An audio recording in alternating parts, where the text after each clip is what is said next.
to consider a ceasefire agreement. I remember that one of the separatist organizations, Sokadev, run by an individual known as Ebenezer Kwanga, had actually declared a unilateral ceasefire by his own faction. But of course, there was no responding or corresponding agreement by the government to respect that ceasefire. We also know that some of the other separatist groups that operate within the region were not so keen to follow suit because of the lack of trust that exists between the state and these organizations. That ceasefire. We also know that some of the other separatist groups that operate within the region were not so keen to.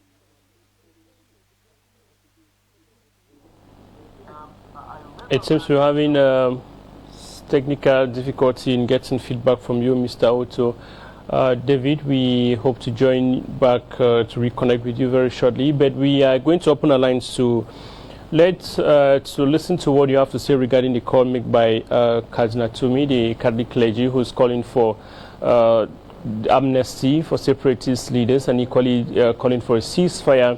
Now, do you think that this call for a ceasefire, and granting amnesty to separatist leaders bring this crisis to an end is the big question we have this day? Equally joining us on the program this day from Zoom, the United States, equally it's John Ba Akuru. Thanks for joining us, sir. You're live on Views on the Continent. And granting amnesty to separatist leaders bring this crisis to an end is the big question we have this day. Could you join us?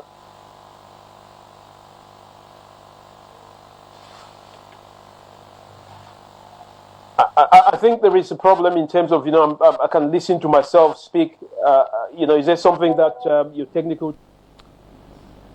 Yes, we are certainly having technical difficulty in getting the feedback directly, and our technicians are working surely on that to put all in order so that we get feedback from you. And topic this day is looking at the call made by Cardinal Tumi for ceasefire and equally granting amnesty to separatist leaders. Can President be a hit to this call to bring this long crisis to an end? 4 years and counting. Schools have been closed. Schools have been attacked recently, where school children, 7 in number, were killed in Kumba, Southwest region recently.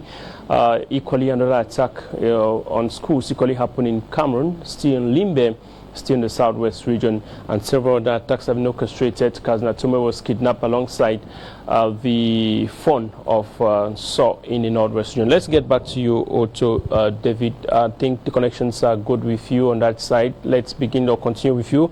Can you get the feedback from us, Mr. David? Yes, I can hear you now. I don't know if you can hear me, but as I said, in order for you to achieve an effective ceasefire, the government has to be able to show that it is willing to comply, but also there has to be an acceptance by all the key separatist groups that are operating within the region that a ceasefire is necessary. I mean, you've got to understand that from a practical point of view, you cannot have a ceasefire when you don't have what you call an area that needs to be mapped out as a line that one or the other group cannot cross that line. So where is the safe zone going to be developed? And is the government willing to accept that its forces are pulled out of the Southwest and Northwest regions?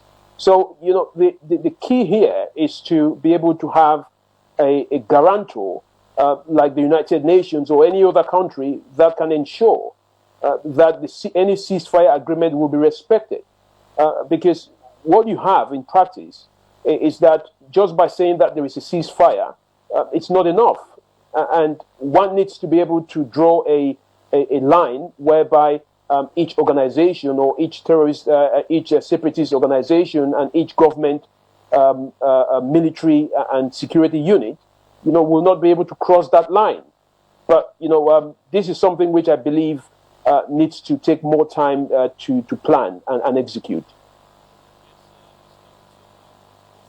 has been focused only on the government, just like you call mentioned that the government has to call for a ceasefire. But now when we look at the call made earlier, before these several calls have been coming up, the United Nations Secretary General Antonio Guterres earlier in March equally called for a global ceasefire for all attentions to be focused on the fight against the coronavirus. He said that all warring parties should declare a ceasefire, which means that every of the parties fight on the ground. It's not about the government forces, but the separatist fighters equal on their part. Now, are the separatists on their part ready to lay down their arms for peace to reign, or certainly to focus the fight against the coronavirus, which is now a common a global enemy? Now, the part of the separatists, you think they are equally willing to lay down their arms now, because we understand that there are several factions of the separatists fighting on the ground. Are they ready? Do you think they could be ready to lay down their arms? I think from the experience that I've had, the separatists are more than ready to consider a ceasefire agreement. But of course, this has to be a practical decision that has to be taken. Pre-talks have to be engaged with the separatist movement to determine, how the ceasefire agreement is going to work. Remember that just by calling a ceasefire by the UN, a Secretary General, it doesn't really mean anything in practice. You've got to be able to determine the safe zone in which that agreement is going to function. So I'm sure that the greatest burden lies with the government. If the government accepts and agrees that it is willing to consider a ceasefire agreement, there will be talks between the government and these separatist organizations, groups that operate in the region, to determine the safe zone. But without the government agreeing to consider a ceasefire, I don't think it's possible for just one or two separatist groups to then declare a unilateral ceasefire. It's not going to work. So it's a matter of coordination by both parties in the conflict.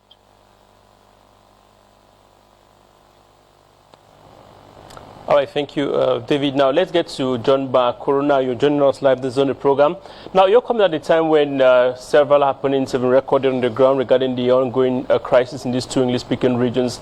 Latest of the event is a call made by Cardinal Toomey for President Biya to declare a ceasefire and equally grants amnesty for separatist leaders. Now, this is coming after he was kidnapped in Baba in the Northwest region by separatist leaders. Now, how do you welcome this position taken by Cardinal Toomey after he was arrested or kidnapped and released by separatists in the Northwest region, Mr. John Bakuru? Well, I'll begin by thanking you for bringing me into this program. And I'd like to point out that what Christian Cardinal Toomey has said is not something that is entirely new.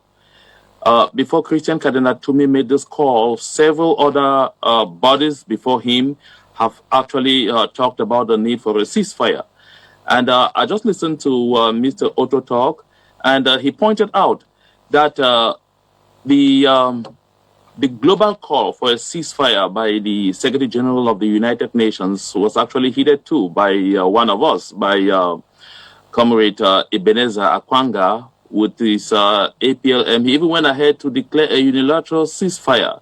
And if you look at the reaction of the Cameroon government to that action, it was more or less like, okay, they are surrendering because, they are realizing that that there is absolutely nothing they can do. And that kind of attitude did not encourage other actors to feel like it was the right thing to do.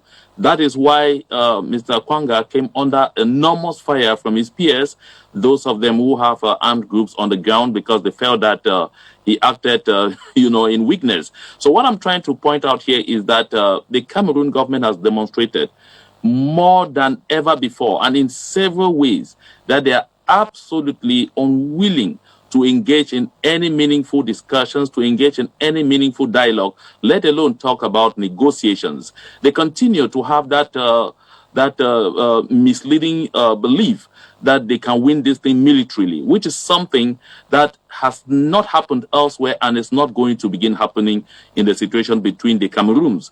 Because when you look at what is happening on the ground, just take a look at the DDR centers. Ask yourself for how long these centers have been open, how many people have surrendered into these centers, what is how do those who surrendered into the centers react?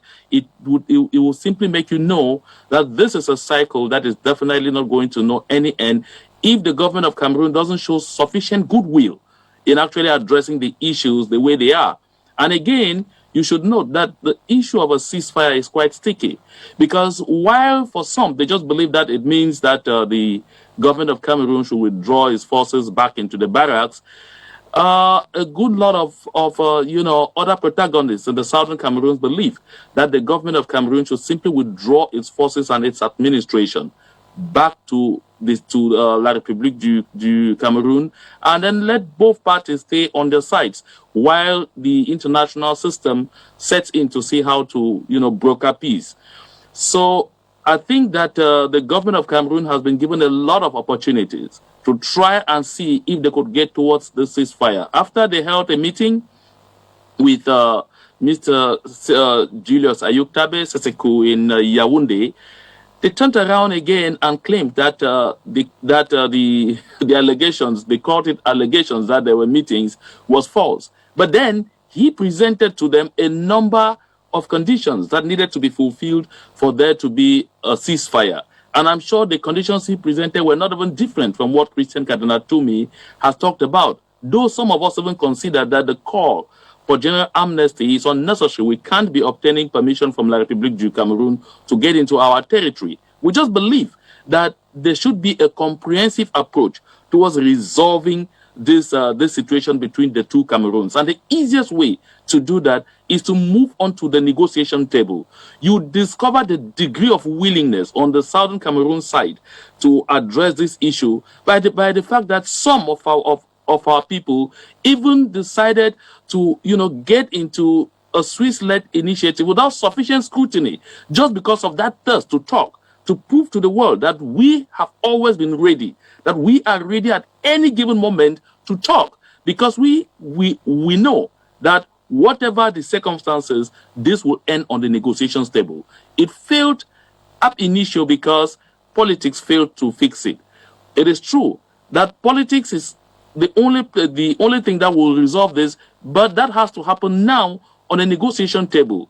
If the government of Cameroon shows sufficient goodwill, and goodwill, it needs to be tested, because the government of Cameroon, over the years, for decades, has caused the people to distrust it to a certain degree that is unimaginable.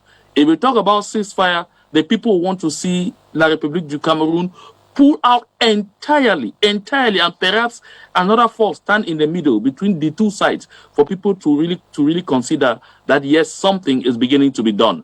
Because on its own, La République du Cameroon cannot convince anyone, not even the international community, that they can give their word and stand by it. That is my perspective as far as this is concerned.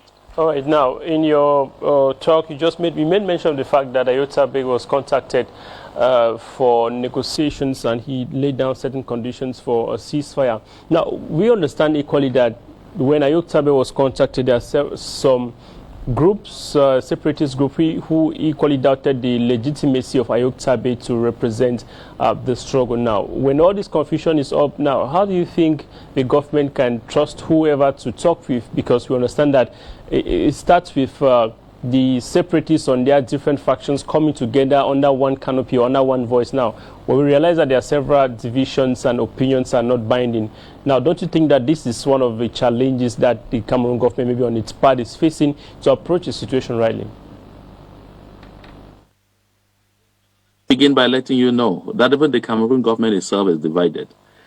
Don't buy into that narrative that they are giving. The Cameroon government itself is so seriously divided because there are those who feel that this matter should be resolved on a negotiating table, and there are others who feel that it is war all the way that will resolve this conflict. And when you're talking about the situation within the Southern Cameroon's movements, let me remind you, we have said it over and over. You have heard all the factions, let me call them like that, say it, Southern Cameroons or Amazonia will negotiate as a team. Does this tell you a thing? If you listen to Comrade Choayaba, he tells you we will negotiate as a team. If you listen to Sako Samuel, he tells you we will negotiate as a team. If you listen to Ayuk Tabe Julius Sisiku, he tells you we will negotiate as a team. That indicates to you that fundamentally we really don't have differences. What we have that may appear to the rest of the world as differences is we simply want greater scrutiny of whoever will be the mediator. We simply want greater clarity, and we simply want the respect of standard operation procedures, that are well known and established when it comes to matters of international negotiations. And then when you talk about the Cameroon government perhaps getting confused on who to really talk to, we have always been very clear that we will be available. We have a lot of platforms that have come up. Some have failed because the Cameroon government itself does a lot of works over time, using Southern Cameroonians who are working within its system to bring as much division as possible, just so it could justify to the rest of the world that it will not talk because they don't know who to talk to. Let me remind you, perhaps, and all those who are listening to me, we all are talking to each other. We have back channels that enable us to discuss with each other. We know that La République du Cameroun is frustrated that they don't have a unique sparring partner that they can easily either bribe off or use other means to coerce into, just yielding into the kind of trap that they have been setting. La République du Cameroun doesn't believe in resolution. They believe either in bribery and corruption or in coercion or in any of those kind of things. That is why what appears to them as, division seems to be the best thing that, they can pick and run away with. But take note, we are one people. We are ready for negotiations at any time, for discussions, and we will talk like one people.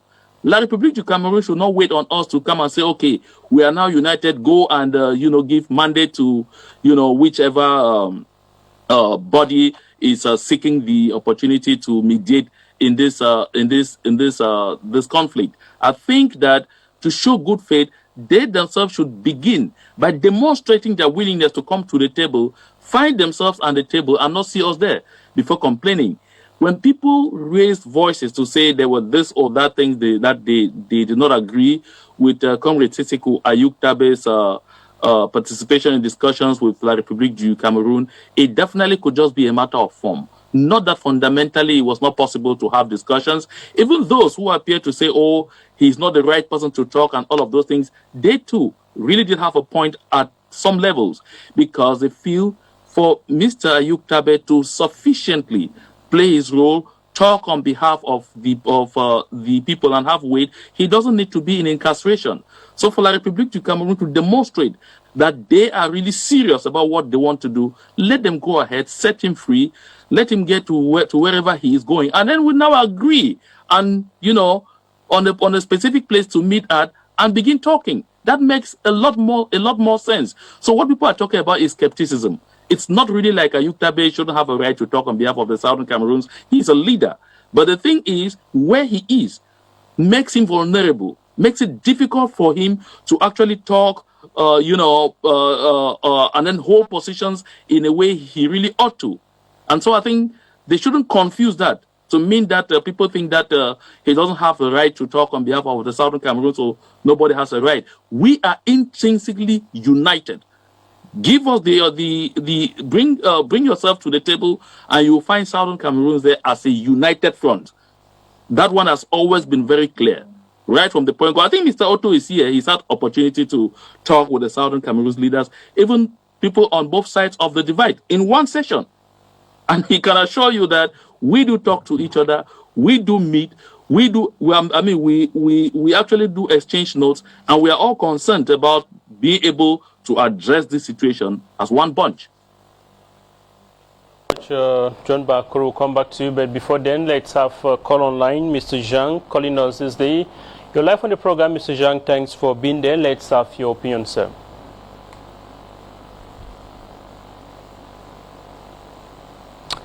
Good afternoon. Yeah, you. I want to start by thanking God for Afrique Média because it is only in Afrique Média that you can have John Akoro who can come and talk, and there are other TV. There are TV. Nobody can go there and talk. I want to start by saying that it is very difficult to deal with hypocrites. I will repeat again. It is very difficult to deal with hypocrites. What am I talking about? The Cameroonian government say that they will not let 1 inch of their country to anyone.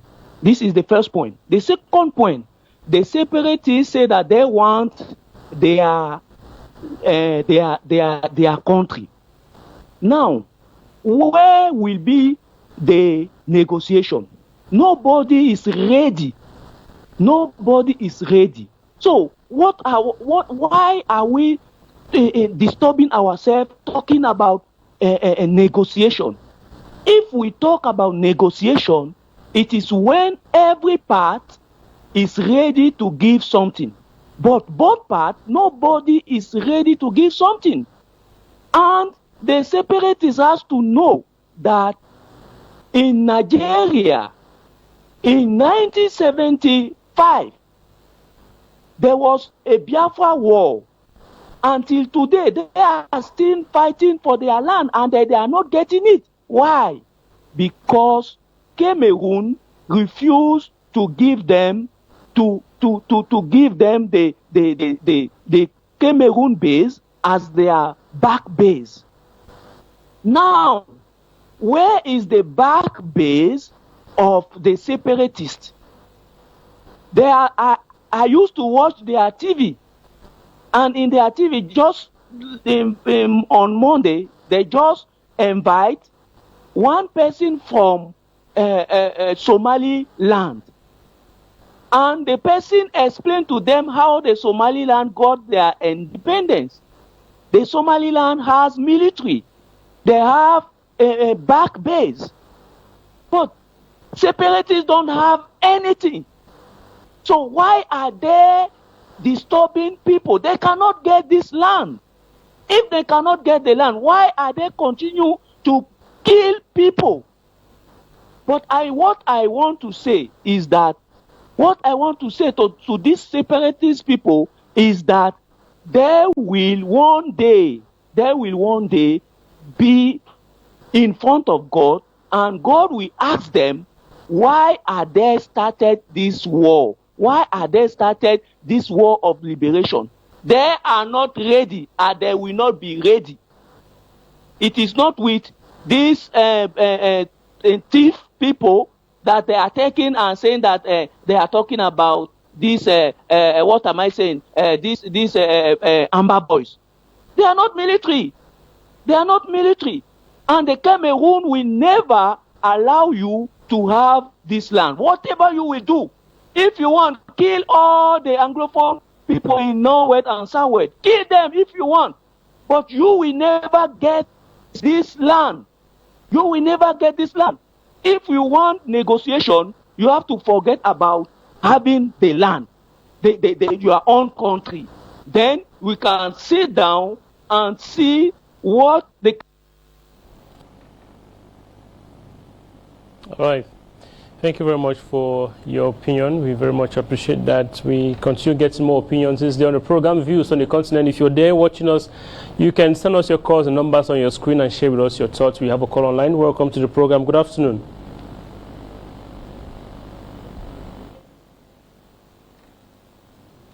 Your left, can we hear you?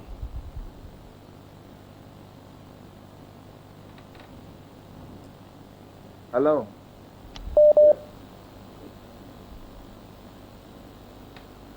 Right now, Mr. John Akro is one of the main reasons that we have so many people dying in our country. They are educated fools sitting. They are educated fools sitting in the diaspora, sending children to go and die in the bush. Yeah, send your contributions without insults, please. We appreciate you not to insult.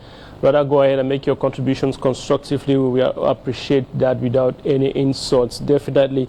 Now, we'll come back to you then. We get back to you, Mr. Otto. David, you just listened there to the first caller's remark, opinion. Now, any comments on that before we get to our next question, which is about granting amnesty? I think it's important to always consider each one's opinion and each one's position of how they view the ongoing crisis. But what is very key is to understand that when we talk about a ceasefire, when we talk about an amnesty, we're talking about an agreement that has to come from both sides in the conflict.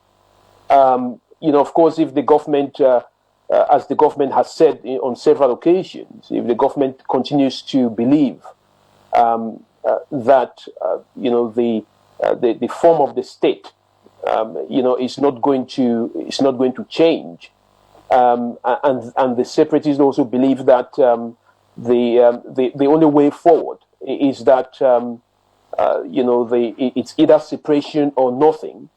Then you've got to understand that there is a headlock there, and there is kind of a lock jam. But what we've continuously seen, especially when it comes to the behaviors of both actors, is a continuous engagement and a show of readiness on the side of the separatists to engage in some form of dialogue and in some form of negotiation with the government of Cameroon. On the other side, and in all honesty, the government has selected to not engage with the separatists, and perhaps the reason is that the government believes that it will win the war in the battlefield, and my experience with this kind of conflict is that the government may be mistaken in its belief.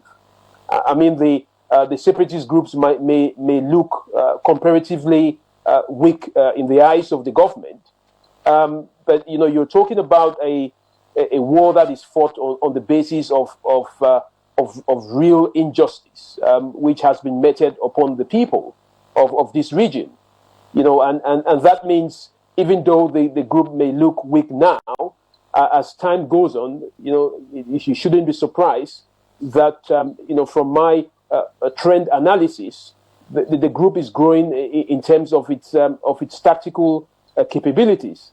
So I think it's important for the government to select the option of having a realistic negotiation and to have a discussion with the leaders of the separatist organization. I mean, the government hasn't done that, and I know for sure that many calls have been made for the government to sit down with these leaders. Now, if the government says that they are disunited, that is not a position that can be proven in practice because there is no occasion in which the government has tried to engage and not succeeded in engaging. What one has to always take into account is that even though separatist organizations may, from an operational perspective, have differences with other factions, from an ideological point of view, they are all chasing the same goal. So in a position where the government agrees that they are ready to talk because they are the bigger party here, then it makes sense that we would see some kind of an improvement, in terms of a way forward. What one shouldn't confuse is that the fact that the government has the biggest military to pursue this war doesn't necessarily mean that it would win the war. So it's a matter of interest. If Cameroon is one and indivisible, as the government says it is, then I think it is only kind of loyal and patriotic for the government to engage with individuals that it sees as, a part of that territory. The fact that the government is not talking to these separatist organizations is a clear acceptance that the country is not united. All right. Thank you, Mr. Otto. Now, before we come back to you, John Bakuru, let's have this call online. We're glad to have you joining us live on the program. Let's have your opinion. You're welcome to Views on the Continent. Let's hear you.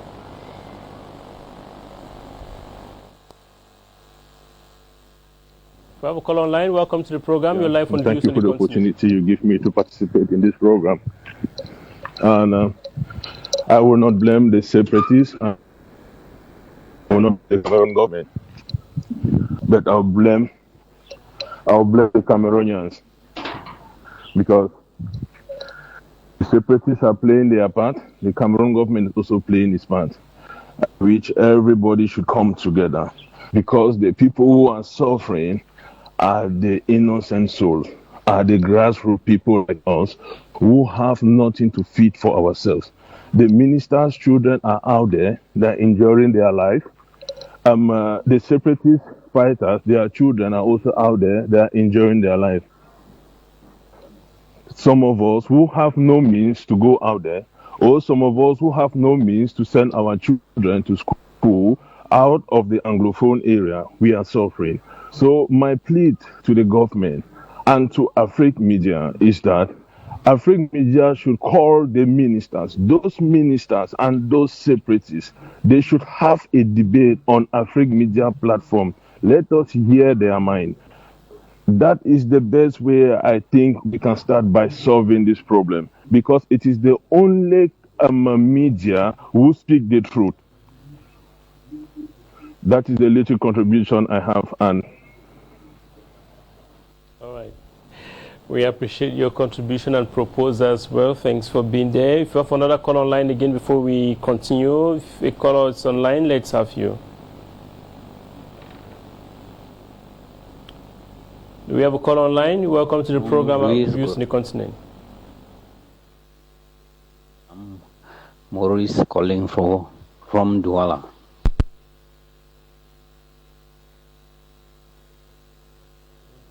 In the context of this Anglophone crisis, the government somehow is still trying to play within its old metrics and way of doing.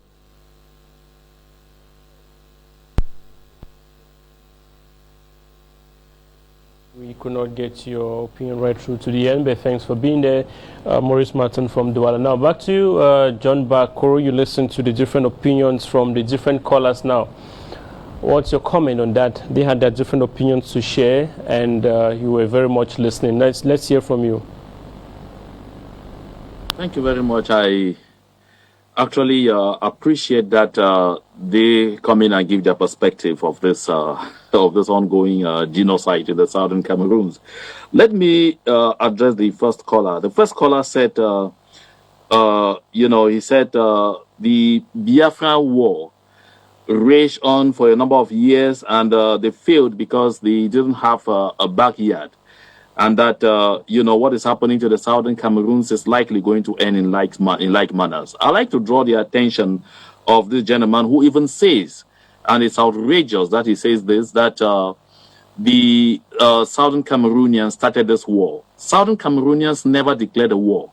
I'm sure if this gentleman looks back at what happened in 2016 right through to January 2017, he will understand the degree to which our people of the southern Cameroons were determined to have this matter settled on the discussion table. There were several meetings, a lot of meetings, and don't forget, I am of the consortium, and the consortium does not have, a military wing. The consortium does not have, an armed wing. We actually came in and stood up with the same philosophy that the SCNC, which is another sister organization that does not also have, troops on the ground. We believed in the force of argument and not the argument of force. We sounded loud and clear at every given moment that we felt that by the force of argument, we should be able to agree on how best to accommodate the differences between the people of La République du Cameroon and those of the southern Cameroons. You will recall that while between the 13th and 14th of January 2017, leaders of the consortium have had serious meetings with the government parties, with government ministers, and until we got to a point where the consortium simply asked the government, give us a few days to go back to the people whom we are representing, who are listening to us, who are, whose aspirations we are representing, to explain to them that you have made this proposal, and so we should give you time to address this situation. While the leaders of the consortium separated from that meeting on the 14th of January and went out there planning to hold meetings in Bamenda, in Boya, to try and bring the population on board with the new stance that we should give the government some time, the government decided to go on a crackdown. And even when this government went on a crackdown, we still did not accept that, that fight. You remember that for several months, our people went onto the streets holding just peace plans. We made sure we led serious campaigns on social media to draw the attention of the people that during demonstrations, don't hold even a stick.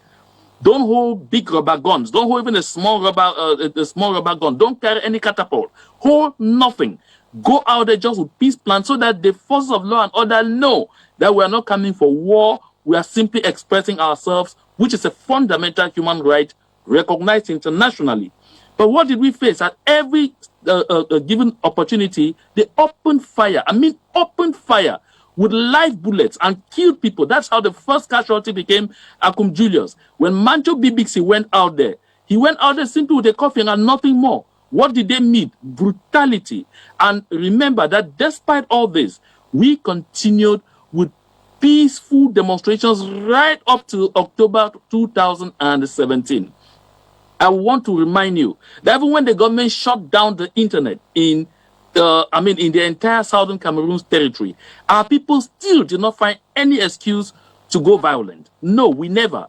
Until on the 22nd of September 2017, when we had millions of southern Cameroonians come out to the streets to disprove the government and the rest of those around the world who were still contending. There was just a bunch of people trying to create confusion. The government fired at people with helicopter gunships. On the 1st of October, same thing. And then the culmination was when Mr. Paul Biya simply declared war on the 30th of November 2017. At what point did we declare war? We didn't.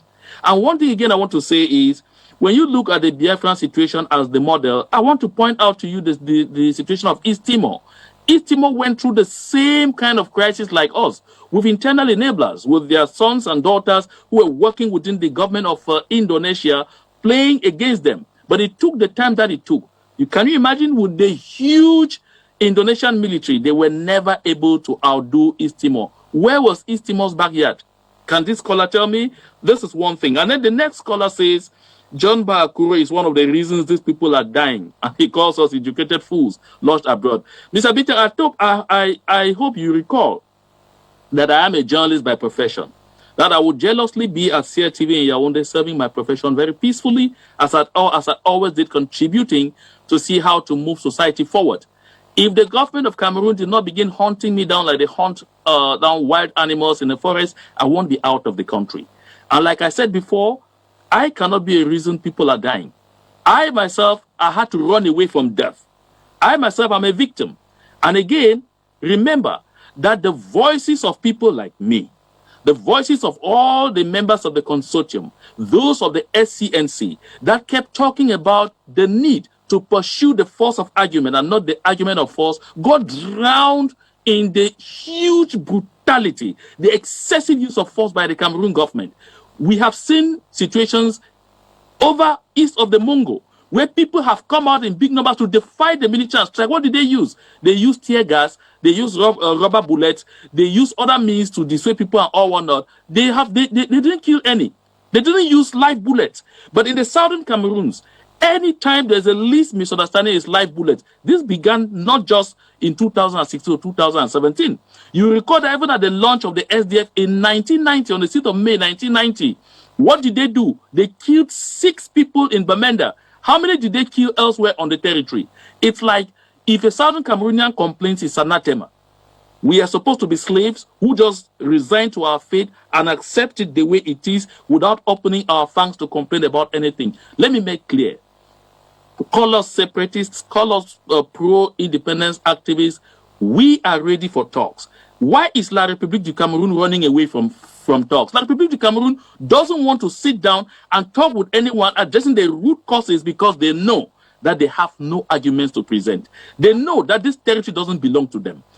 Our case is different from the case of Biafra. Biafra had generally been part of Nigeria. Southern Cameroons is not part of La République du Cameroun. We weren't. When they got independence on the 1st of January 1960, Southern Cameroons was not part of their territory. When they acceded to the OAU principle at the time of uti possidetis juris, of the inviolability of international boundaries, we were not part of La République du Cameroun. And so La République du Cameroun could only join with us at our behest and through a peaceful means. And we were supposed to sign a treaty of union to sanctify this union. Nothing was ever signed. And so what happened was outright rape. Don't come and tell me that because you have power, you have stolen my car and I see you with it, I should just let you be with it because I will never be able to recover it. I want to say this. Mr. Beaton, to close this interval of talking, that whoever is talking, referring to this situation in the Southern Cameroon should note is that the determination of our people is so strong.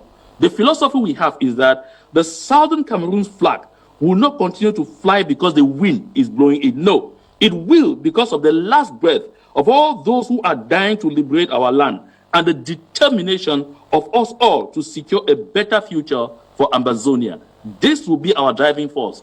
You talk about backyard, no one will ever come on social media to talk to you about, or on the media to talk to you about where their backyard is. But one thing you should rest assured about is that what I see on the ground is that La République has not understood that they are getting fragile by the day.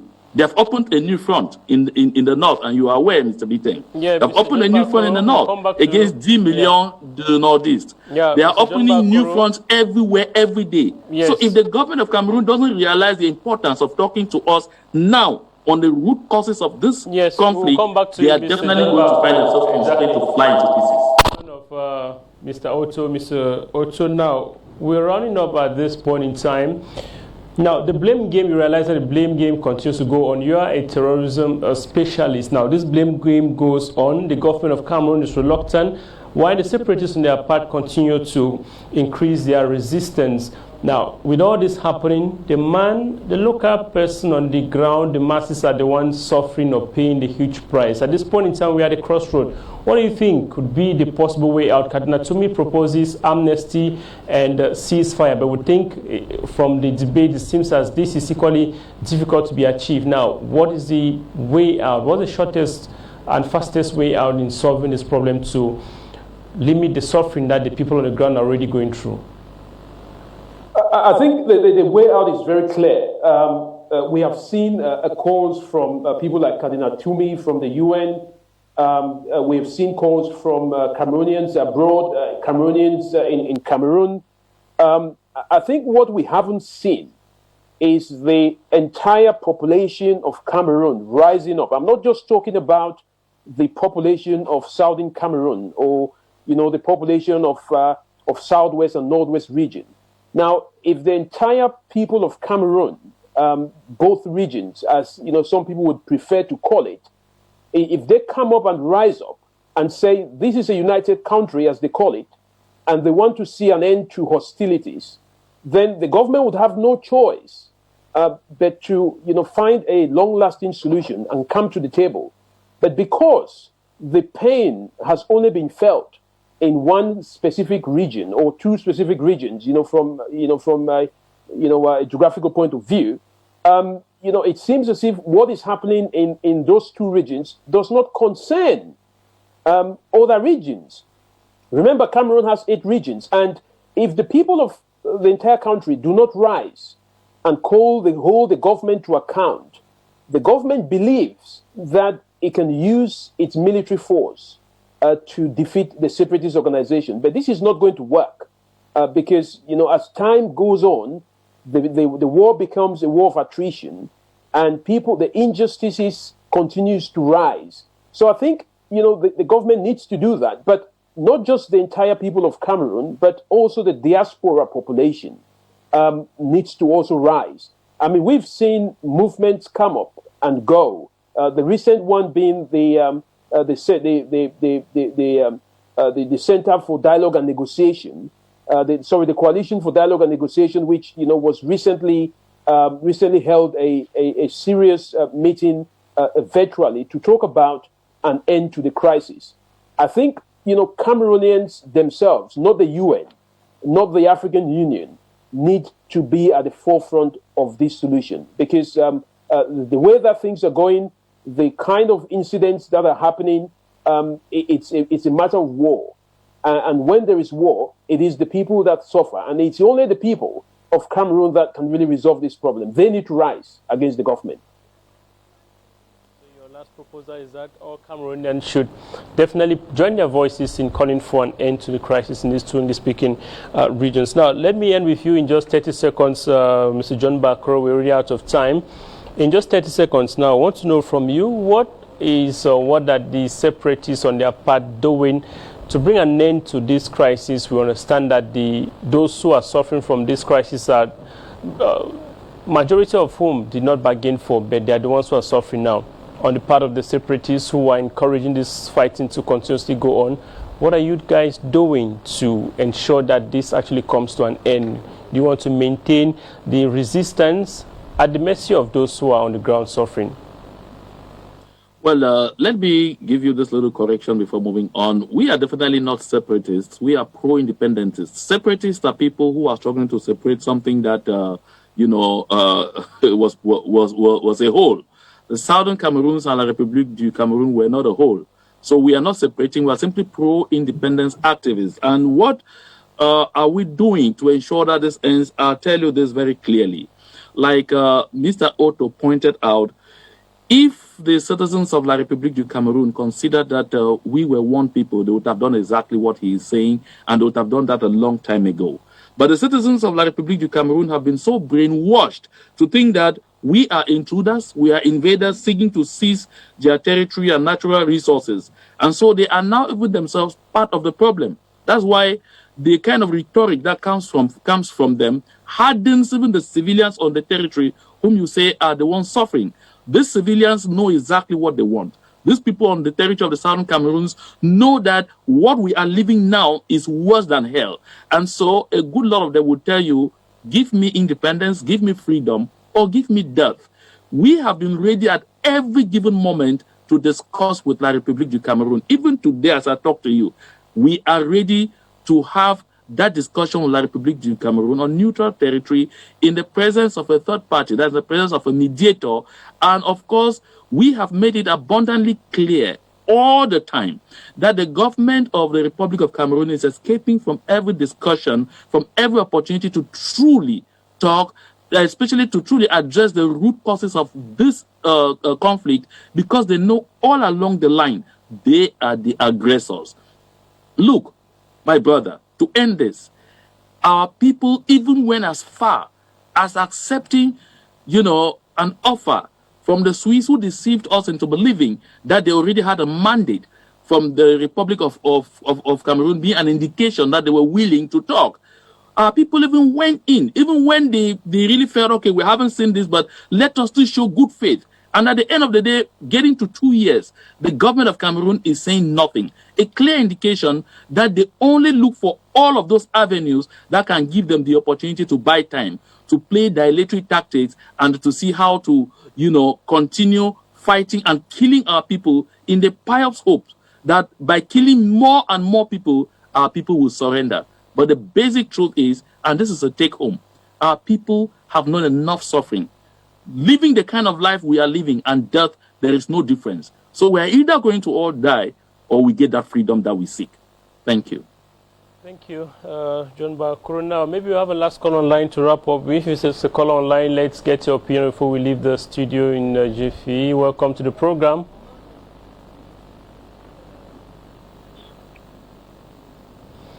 All right, certainly that's all for now. Mr. John Bakuro, member of the consortium, leader of the consortium. Otto David Ikoli, thanks for being there. I want to very much appreciate your different contributions and opinions on today's edition of the program Views in the Continent. We're looking at the way out of the crisis, Kazna Tumi calling for a ceasefire and equally amnesty for separatist leaders. That's a recent what's up regarding the crisis situation in Cameroon in the two English-speaking regions, 4 years and counting. We hope to meet you again next time to discuss more on Cameroon. But then we invite you to stay tuned to Afrique Media for more programs. Thank you, those of you who commented on our Facebook page, those of you who called us. We equally want to appreciate. Until then, we'll meet again. It's been a wonderful time being here on the program Views on the Continent. It's about from here. Stay tuned to Afrique Media. Bye-bye. Hello? Hello, you're on the program. Good day to you, sir. I very appreciate it. I very appreciate all what you are talking about it. Good day and good day to all the viewers of Afrique Media. Thank you, Afrique Media. Thank you for what you are doing. Thank you.